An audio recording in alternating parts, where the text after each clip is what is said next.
Bem, pessoal, professor Luiz Santos com vocês. Aulas de Direito Administrativo, dirigido aí aos concursos públicos.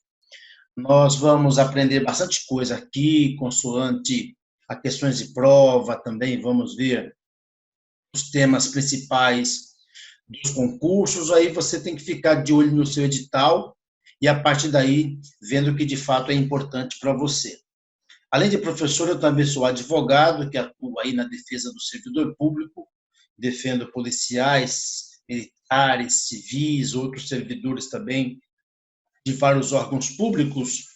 E é isso. Basicamente, aqui a nossa aula, ela consiste em conhecimentos focados para os concursos, tá certo?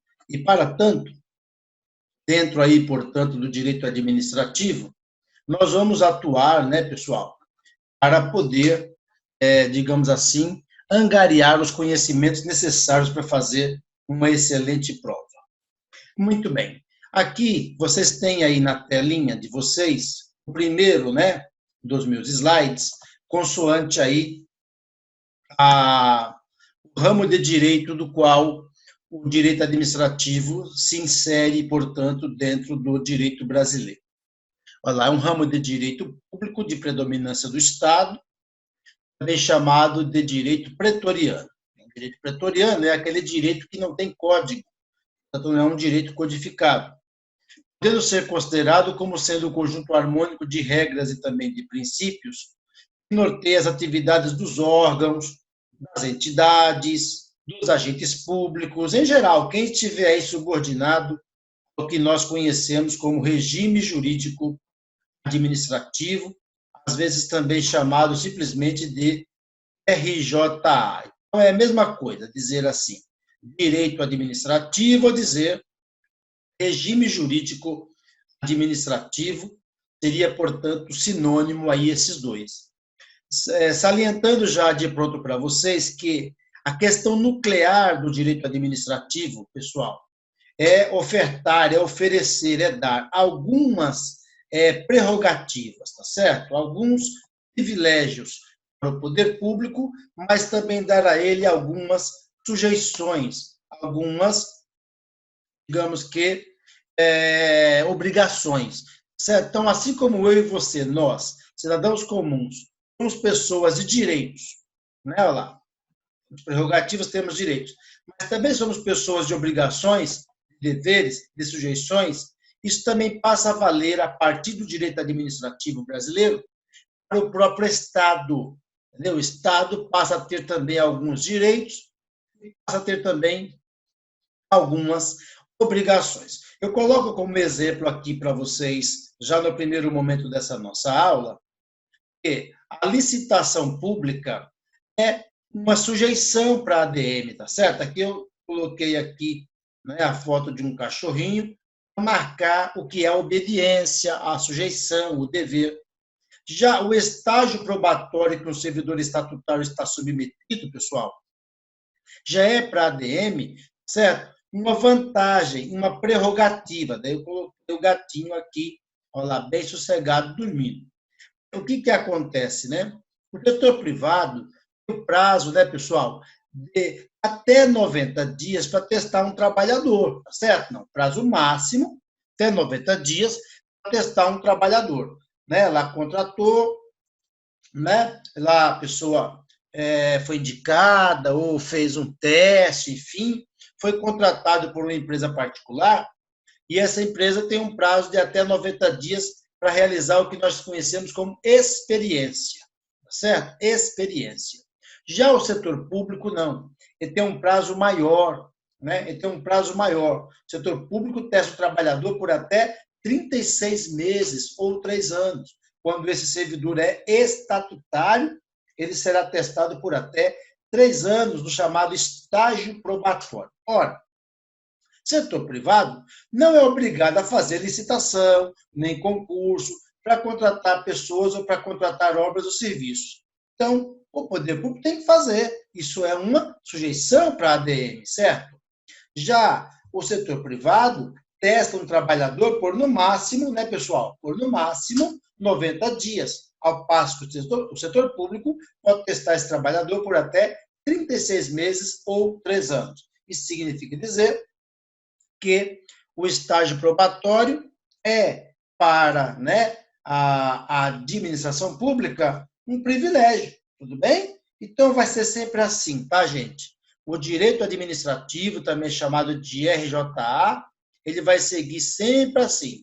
Algumas sujeições, alguns deveres para o poder público e algumas prerrogativas, alguns direitos para o poder público. Lembrando você ainda aí, já nesse primeiro momento, que o direito administrativo, ele é um direito, pessoal, pretoriano. Agora, por que a gente chama ele assim? Porque ele não tem código, né? Ao contrário do que acontece aí com o direito tributário, penal, né? Civil, que tem os códigos. O direito administrativo não tem código, né? O que existe, na verdade, é um conjunto de leis, de princípios, né? Que serão utilizados no dia a dia de acordo com a necessidade, né? É lei pra caramba. Você tem lá, né, 5.564 municípios. Praticamente todos têm, né, um estatuto do servidor municipal. Isso dá lei para boné, né? Você pega, não, estou falando aí de questões ambientais, né? Leis que protegem o meio ambiente. Nossa, o município tem também, em vários municípios tem, quer dizer, como é que a gente faz para operar, né, no dia a dia com essas coisas? A gente vai usando o que a gente precisa. Por isso que não tem um código, seria até inviável, né, do ponto de vista físico, colocar isso tudo em um código. Beleza? Então, procure aprender essas regrinhas aqui, direito de predominância do Estado, né, não codificado, né, também chamado de RJA, e tem em seu núcleo algumas sujeições, algumas prerrogativas à administração pública. Muito bem. Agora, pessoal, vamos e convenhamos, né? Não dá para aprender o direito administrativo sem conhecer também o conceito de administração pública, né? É impossível, uma tarefa, digamos que muito difícil. Então, o que acontece aí? A professora Maria Silvia Zanella de Pietro, vai ser para nós um guia aqui dentro do nosso estudo, ela diz que a administração pública pode ser compreendida, digamos que em sentido amplo ou em sentido restrito, né? Nós temos, portanto, tanto amplo como o restrito. Então, olhe bem aqui. Em sentido amplo, a ADM é o conjunto de órgãos de governo que tem função política de planejar, comandar, traçar as metas, como também o conjunto de órgãos de natureza administrativa com função administrativa para executar os planos de governo. Porque a ideia é sempre assim, tá? O político vai, né, fazer, digamos que, as decisões e a ADM vai executar, né, o que foi decidido. Então, quando eu falar aqui em administração no sentido amplo, vocês, por favor, compreendam, nós estamos falando agora, tá certo? De órgãos, tanto órgãos governamentais, como órgãos administrativos, certo? Falando de uma função de governo, como também de uma função administrativa. Agora, quando a pergunta vier na prova, certo? O conceito de ADM em sentido estrito, não é mais amplo agora, tá?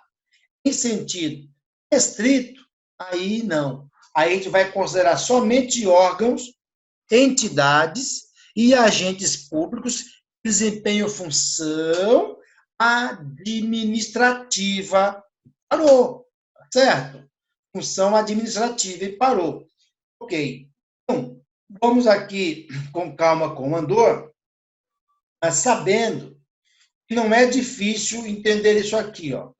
ADM em sentido amplo, certo? Órgãos de governo, órgãos administrativos. A administração em sentido estrito. Agora eu fico somente com órgãos administrativos e deixei de lado os órgãos de governo. Tem que ver como vem a pergunta na prova. A Maria Silvia Zanella de Pietro, ela ainda faz aí, pessoal, uma avaliação, né, uma análise da administração pública sobre dois sentidos. O que ela chama primeiro de sentido formal, que pode vir também na prova como sentido, né, orgânico, o mesmo sentido subjetivo. E ainda nós temos aí, é importante salientar, né, o que nós conhecemos aí como FOS. Então, é um método para decorar, tá? Então, quando eu falar em FOS, eu estou falando de desempenho de funções da própria administração. Deixa eu aqui deixar menorzinho aqui o quadrinho, olha lá. Trata-se de quem desempenha as funções da administração, ou seja, o conjunto de órgãos e agentes e entidades. O vocábulo da administração deve ser escrito, portanto, grafado, com letra inicial maiúscula. Então, aqui, nesse caso, nós vamos falar que a administração a qual eu estou aqui agora, digamos que me referindo, seria o conjunto aí, tá certo? Não?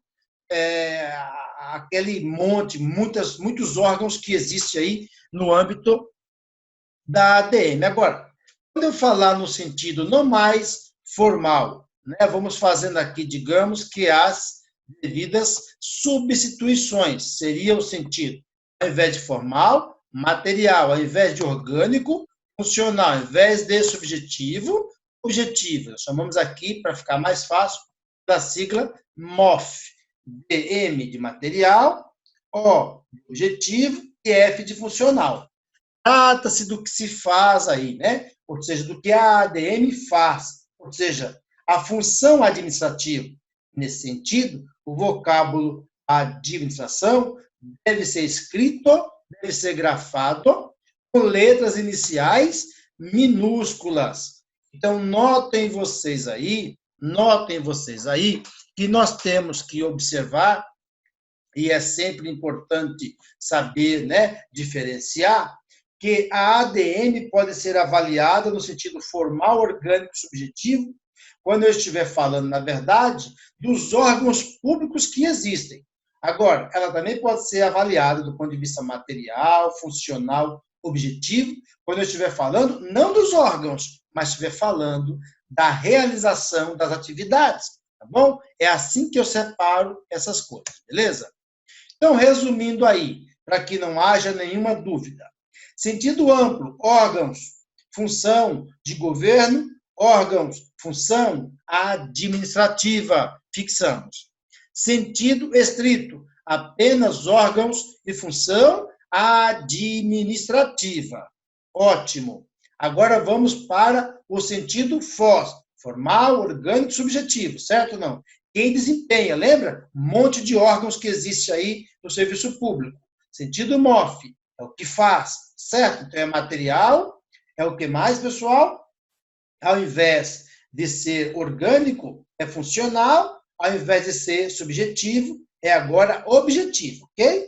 É MOF, é o que faz, é o que realiza. Tudo bem, pessoal? Procure deixar tudo isso aí bem claro para você, tá certo? Escreva em algum papel para fixar, veja a aula de novo, não tem problema não. O importante é você ficar bem por dentro aí do que de fato, né, a Maria Silvia de Pietro quis ensinar e que evidentemente pode vir, portanto, na sua prova.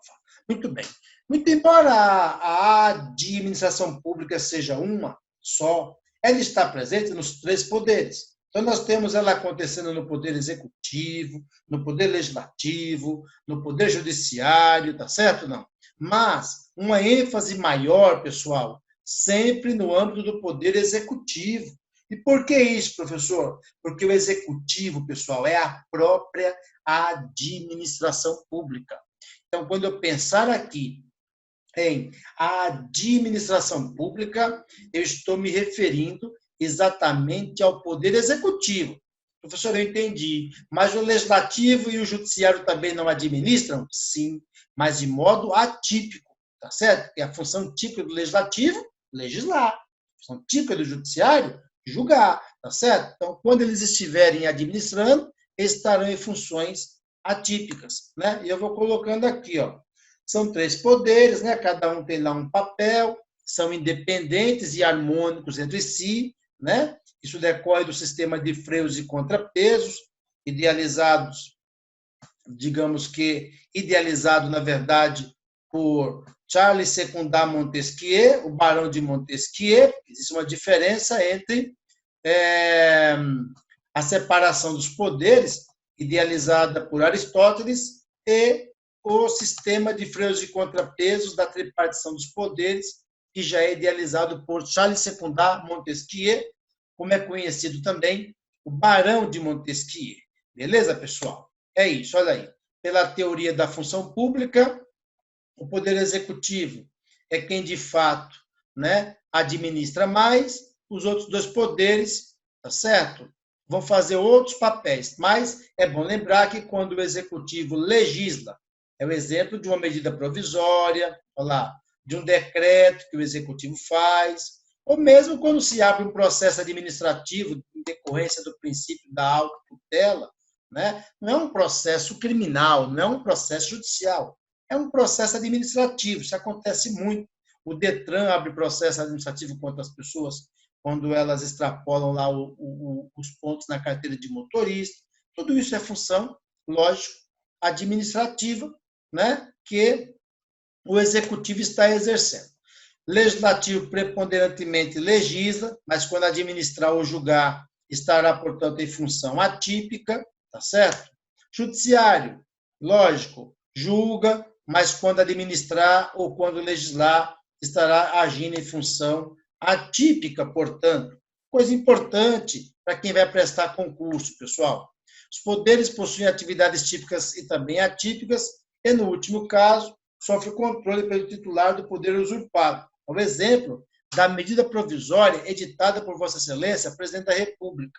Não é lei, é um ato normativo, mas tem força de lei. Agora, professor, e se o legislativo não concordar com essa medida provisória? Ué, pessoal, vota contra e derruba. Ela tem prazo de validade por 60 dias, prorrogável uma vez por mais 60, tá certo? Se o legislativo não concordar com ela, ela perde seus efeitos e, evidentemente, cabe ali ao próprio Poder Legislativo a edição de um decreto para regulamentar os efeitos dela enquanto ela estava aí entre nós. Tranquilo? Portanto, não é difícil compreender isso, não. Olha lá. O Poder Executivo também julga? Sim. Né? Em função atípica, sim. Né? O Poder Legislativo também administra? Também, né? Faz licitação, né? Faz a folha de pagamento lá dos seus funcionários, tá certo? Então, assim, isso é vocês entenderem, né, e ficar muito claro que os 3 poderes têm funções que são típicas e também funções que são atípicas. Quando você olha, por exemplo, né, o impeachment do presidente da República lá, que é o julgamento do presidente, né, iniciando-se por vontade de 2/3 dos deputados e, evidentemente, levando ao impeachment no julgamento do Senado por 2/3 dos senadores. Isso é, na verdade, o quê, gente? Se não o Poder Legislativo julgando o presidente da República nos chamados crimes de responsabilidade. Judiciário também administra? Claro, faz licitação, faz a folha de pagamento, tá certo? Também legisla? Sim, porque ele elabora projeto de lei de organização judiciária, lógico. Esse projeto é projeto. Quem vai convertê-lo em lei ou não é sempre o Poder Legislativo, se achar conveniente. Ok? Nota-se que o sistema chamado aí de freios e contrapesos, tá certo? Opera-se exatamente quando um poder controla o outro, realizando aí uma atividade atípica ou imprópria. Então, a ADM está mais concentrada no executivo, mas está presente também nos outros poderes. Tem que saber isso para poder caminhar no direito administrativo, né? Então, se for perguntado em prova se o legislativo, em sua função atípica, pratica ato administrativo, a resposta deve ser que sim, tá certo, pessoal? E é isso. Então, a gente conclui aí até esse slide, né? A gente conclui até esse slide a parte aí que envolve, né, o conhecimento, tá certo? Do conceito tanto de administração pública, como também o conceito de direito administrativo, intitulado também simplesmente como RJA, que não é outra coisa senão o próprio direito administrativo, dito com esse nome diferente, tá certo? Então, eu posso chamar tanto de direito administrativo, como eu posso chamar de regime jurídico da administração, tá certo? E o que é, professor, esse regime jurídico, né, da administração? Exatamente essa questão de ter alguns direitos, algumas vantagens, algumas prerrogativas para o Estado e ter também algumas sujeições, algumas obrigações, tá certo? Gerando um equilíbrio. Porque nós, enquanto cidadãos, nós temos isso, tá certo? Não só cidadãos, pessoas físicas, mas também as próprias empresas, né, pessoal? As pessoas jurídicas aí espalhadas pelo Brasil têm isso tudo, tá certo? Não seria justo deixar o Estado também sem ter essas obrigações, sem ter esses deveres. Houve um tempo que o Estado, pessoal, ele só tinha direito, direito, direito. É o estado de rapina, ou rapinagem, já passou. Então, nós tivemos o estado de polícia, o estado também com muitos direitos, direitos, direitos, e lançando ali alguns direitos para uns grupos mais de elites, né, oligarquias. E aí depois nós avançamos após a Revolução Francesa, de mais de 250 anos, tá certo? Para um estado que tem não somente direitos, né, não somente regalias, prerrogativas, tá certo? Como desapropriar alguém, tá certo? Checar um trabalhador no estágio probatório de quase 3 anos, mas também um Estado que passa a ter obrigações, deveres, como, por exemplo, ter que fazer licitação para comprar coisas, contratar serviço, fazer obra, como ter, por exemplo, que manter um servidor trabalhando após ele alcançar a estabilidade, tá certo? De 3 anos, quer dizer, isso tudo é vocês entenderem que há um equilíbrio, né, introduzido a partir do direito administrativo, que é sujeições e prerrogativas para o Estado, ok? Isso aí não é difícil não, é tranquilinho, tá bom? É isso aí, dado esses primeiros passos aí na aula, vamos em frente depois com mais assuntos. Olá, seja muito bem-vindo aqui ao Vencendo Concursos. Você acaba de assistir a uma das aulas, ou pelo menos uma parte, das muitas aulas que nós temos aqui no curso preparatório para a Câmara Municipal de Campo Limpo Paulista, cargo técnico parlamentar. E se você chegou até esse presente momento no vídeo, então não vá embora não. Fique mais um pouquinho para que você possa escutar as vantagens do curso online preparatório. Porque eu tenho certeza absoluta que você quer dar continuidade ao seu estudo. Você não quer ficar somente nessa aula demonstrativa, que faz parte inclusive do curso. Você quer ir além, você quer a sua aprovação. E para isso é muito importante que você invista no material, em aulas adequadas. E nós aqui do Vencendo Concursos temos isso para te oferecer, tá certo? Então quero mostrar aqui para vocês as vantagens do nosso curso online preparatório técnico parlamentar da Câmara Municipal de Campo Limpo Paulista. A grande vantagem é que você tem acesso imediato. Adquirir o curso preparatório, já recebe no seu e-mail os dados de acesso, login e senha. Acesso ilimitado. Isso significa dizer que você poderá assistir às aulas quantas vezes você quiser, sem limitações. E você terá no curso também teoria e questões comentadas. Aliás, são centenas de questões comentadas pelos nossos professores. E além disso, você também terá material em PDF. Um material em PDF que complementa aí o seu estudo em vídeo que você vai ter no dia a dia, tá bom? E nós estamos fazendo uma promoção de lançamento, gente. O valor do curso seria normal R$ 597, mas você não vai pagar isso. Você vai pagar somente R$ 247, é isso mesmo. E você pode parcelar esse valor em até 12 vezes. Fica 12 parcelas de R$ 24,65 no cartão de crédito. É menos de uma pizza, né? Bom, como que você faz para adquirir o curso preparatório? Abaixo do vídeo, na barra de descrição, vai ter um link. Você vai clicar nesse link e vai ser redirecionado à página do curso. Lá você encontrará todas as informações, inclusive até aulas demonstrativas, para que você... mais aulas, né? Além dessa que você já assistiu, tá bom? Para você ter mais noção ainda.